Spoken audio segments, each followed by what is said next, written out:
Hello guys, একটা নতুন ভিডিওতে তোমাদের সবাইকে স্বাগতম জানাই। তো রং খেলার দিন আমার রং খেলার কদিন আগের থেকেই আমার শরীরটা ভালো ছিল না, তো এই রঙও খেলতে পারিনি। তো রং খেলার পরের দিন হোলির দিন আমার বাপের বাড়ি নেমন্তন্ন ছিল, আর আমার শরীরটাও একটু ভালো ছিল। তার জন্য আমরা দুপুরবেলা দেখো বরমাশাইয়ের সঙ্গে বাপের বাড়ির দিকে রওনা দিচ্ছি। রেডি হয়ে গেটে আমার বরমাশাই তালা দিয়ে নিল, তারপর গাড়ি করে দুজনে যাচ্ছি। তারপরে বোনের জন্য আইসক্রিম নিয়ে বাপের বাড়ি পৌঁছে গেলাম। তো দেখতে থাকো তোমরা।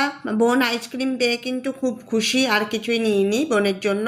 তো তারপর আমি যেহেতু রং খেলার দিনকে ঠাকুরের পায়ে আবির দিতে পারিনি, তাই বাপের বাড়ি শিব মন্দিরে আমি ঠাকুরের পায়ে আবির পুজোটা সবেমাত্র দেওয়া হয়েছে। দেখো কি সুন্দর সাজিয়েছে, কি সুন্দর লাগছে, মনটা ভরে গেল।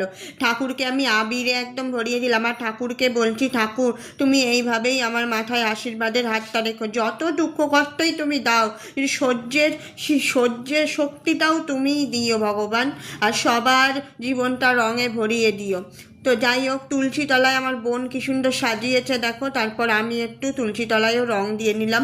তারপর আমার প্রতি পরমেশ্বর বরমশাইয়ের পায়েও আবিরটা দিয়ে দিলাম। আমি রং খেলার দিন কিছুই করতে পারিনি, হোলির দিনকেই দিলাম। বরমশাইকে প্রণাম করে নিলাম। তারপর বরমশাইও আমাকে একটা জাস্ট টিপ পরিয়ে দিল, কারণ আমি বললাম বেশি দিও না, স্নান টান করা হয়ে গেছে, এখন লেগে গেলে আবার স্নান করতে হবে। তাই জন্য তারপরে একটু মায়ের পায়ে আবিরটা দিয়ে নিলাম। মাও রান্না টান্না করছিল, ওই জন্য বেশি দিলাম না, জাস্ট একটা টিপ পরালাম। তো তারপর মাও আমাকে একটা টিপ পরিয়ে দিল। এই হচ্ছে আমাদের এবছরের রং খেলা। তারপরে ঠাম্মার পায়েও আবির দিয়ে প্রণাম করে নিলাম। তারপরে ঠাম্মাকেও বললাম বেশি দিও না, একটুখানি জাস্ট টিপ পরিয়ে দাও, তো টিপ পরিয়ে দিল। তো এবছর আমাদের রং খেলাটা এরকমই হলো। তারপর আমরা দেখো ঘরে সবাই, মা খাবার আয়োজন করেছিল, খেতে বসে গেছি। মাছের ঝোল করেছিল, মাংসর ঝোল করেছিল, আলু ভাজা করেছিল, আর মোচার তরকারি করেছিল, আর স্যালাড, লেবু, এই সকল তো আছেই। তো আর শেষ পাতে দই ছিল।